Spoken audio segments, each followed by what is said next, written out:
বাবা তিনজনে দল বেঁধে কান্নাকাটি করা হচ্ছে না? হ্যাঁ, তা চোখে জল ফেললে পেটটা ভরে যাবে বুঝি? খাবার আর দরকার নেই। আমি খাবো না।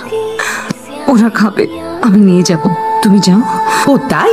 ছেলে মেয়েগুলোকে নিজের দিকে টেনে নিচ্ছ আর দাদার এগেনস্টে করে দিচ্ছ?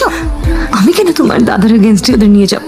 থামো তো, তোমাকে আমার হাড়ে হাড়ে চেনা হয়ে গেছে। তোরা খেতে চল তো। না আমি যাবো না, আমি যাবো না, আমি মায়ের কাছে থাকবো। এই চুপ, খেতে চল। হারমোনিয়া এক্ষুনি নিচে চল খেতে। আমি কিন্তু ভীষণ রেগে আছে তোদের ওপর। খেতে চল এক্ষুনি, চল।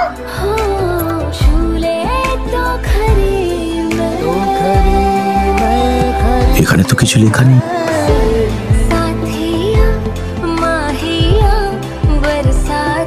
তাহলে মেসেজটা কি পাঠালো?